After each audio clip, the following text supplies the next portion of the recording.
Baik, selamat pagi untuk kita semua. Selamat pagi.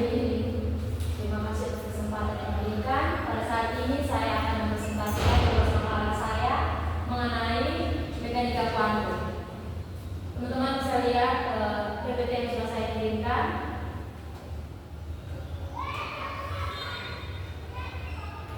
Yang pertama mengenai perkembangan mekanika kuantum. Mekanika kuantum muncul karena mekanika klasik gagal menjelaskan fenomena mikroskopis. Dimulai dengan penemuan sinar katoda, teori kuantum berkembang melalui kontribusi tokoh-tokoh seperti Max Planck, Albert Einstein, dan Niels Bohr. Mereka memperkenalkan konsep kuantum, foton, dan spektrum atom.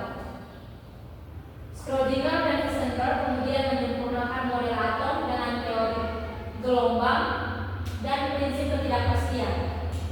Menggantikan model Bohr yang terbatas, mekanika kuantum menggambarkan elektron melalui bilangan kuantum dan orbital yang menentukan konfigurasi elektron dan posisinya dalam tabel periodik sesuai dengan kasus Aufbau, aturan Hahn, dan kasus Aranha Pauli. Yang berikut, penerapan mekanika kuantum dalam pengembangan teknologi modern. Yang pertama, mekanika kuantum diterapkan dalam teknologi seperti laser, transistor, dan kuantum komputer. Prinsip ketidakpastian Heisenberg menyatakan bahwa mengukur posisi atau momentum partikel akan mengganggu properti lainnya. Aplikasi utama yang pertama ada kuantum kriptografi, mengamankan pesan melalui partikel yang dibelokkan secara acak. Yang kedua ada quantum bomb tester, menguji bom tanpa meledakannya menggunakan foton. Yang ketiga, kuantum komputer, memanfaatkan superposisi dan keterkaitan untuk operasi data dengan qubit. Yang keempat, eksperimen Heisenberg menunjukkan bahwa semakin kecil celah yang dilalui elektron, semakin besar ketidakpastian dalam kecepatan vertikalnya, menegaskan prinsip ketidakpastian.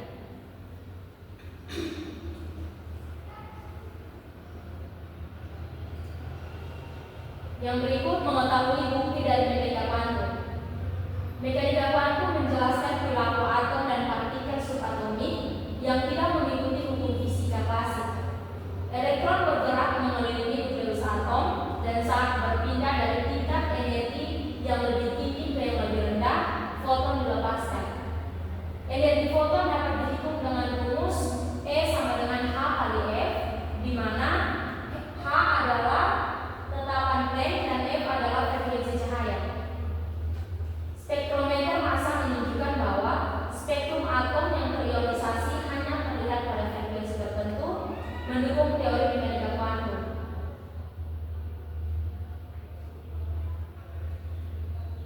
Yang berikut kesimpulan.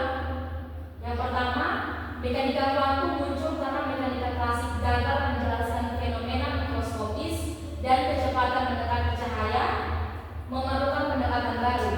Yang kedua, Max Planck pada tahun 1900 memperkenalkan konsep kuanta untuk menjelaskan radiasi benda hitam. Yang ketiga, Niels Bohr pada tahun 1913 menggunakan kuantisasi untuk menjelaskan garis spektrum atom hidrogen. Yang berikut, Louis de Broglie pada tahun 1924 mengemukakan teori gelombang rendah. Yang kelima, mekanika kuantum modern dimulai pada 1925 dengan Werner Heisenberg mengembangkan mekanika matriks dan Erwin Schrödinger menemukan mekanika gelombang dan persamaan Schrödinger yang terbukti setara. Berikut saya akan menjelaskan model atom mekanika kuantum. Di sini pada model atom mekanika kuantum terdapat proton, neutron, dan elektron. Di sini proton dan neutron berada pada inti atom. Proton bermuatan positif sedangkan neutron netral. Kemudian elektron yang bergerak mengelilingi inti atom, elektron yang bermuatan negatif. Di sini elektron berada pada orbital dengan tingkat energi tertentu, tetapi posisinya tidak dapat ditentukan dengan pasti. Baik, sekian presentasi dari saya. Waktu selanjutnya saya berikan kepada teman-teman yang bertanya. Silakan. Apakah ada kelebihan dan kelemahan dari materi dan mekanika kuantum?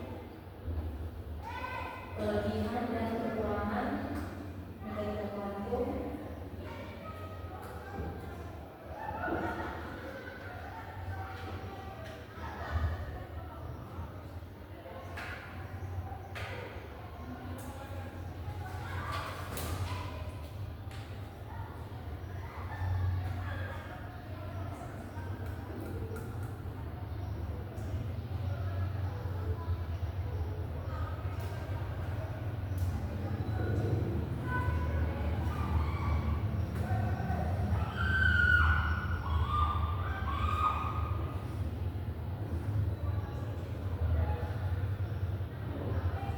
Baik, yang pertama kelebihan dari teori mekanika kuantum. Yang pertama, dapat menjelaskan sifat-sifat kuantum atom. Mekanika kuantum dapat menjelaskan sifat-sifat kuantum atom yang tidak dapat dijelaskan oleh teori model atom lainnya. Yang kedua, dapat menjelaskan spektrum emisi dan stabilitas atom. Mekanika kuantum dapat menjelaskan spektrum emisi atom yang digunakan untuk menentukan struktur atom. Selain itu, teori ini juga dapat menjelaskan stabilitas atom, bahwa elektron dalam atom bergerak dalam tingkat energi yang ditentukan oleh jumlah gelombang. Yang ketiga, dapat menjelaskan reaksi kimia. Teori ini dapat menjelaskan reaksi kimia dengan menjelaskan bagaimana elektron dalam atom bereaksi satu sama lain. Yang keempat, dapat menjelaskan fenomena kuantum. Mekanika kuantum juga dapat menjelaskan berbagai fenomena kuantum seperti efek fotolistrik dan efek tunneling. Selain mempunyai kelebihan, teori mekanika kuantum juga memiliki kekurangan. Yang pertama, tidak dapat menjelaskan posisi dan gerak elektron secara tepat. Teori ini masih belum bisa menjelaskan posisi elektron secara tepat, karena dalam mekanika kuantum disebutkan bahwa ada batasan pada ketepatan yang dapat diketahui tentang posisi dan momentum elektron dalam atom. Yang kedua, sulit diinterpretasikan secara visual. Penjelasan mekanika kuantum sebagai fungsi gelombang membuat elektron sulit diinterpretasikan secara visual. Yang ketiga, sulit diukur secara langsung. Fungsi gelombang pada mekanika kuantum juga membuat elektron sulit untuk diukur secara langsung. Dan yang terakhir,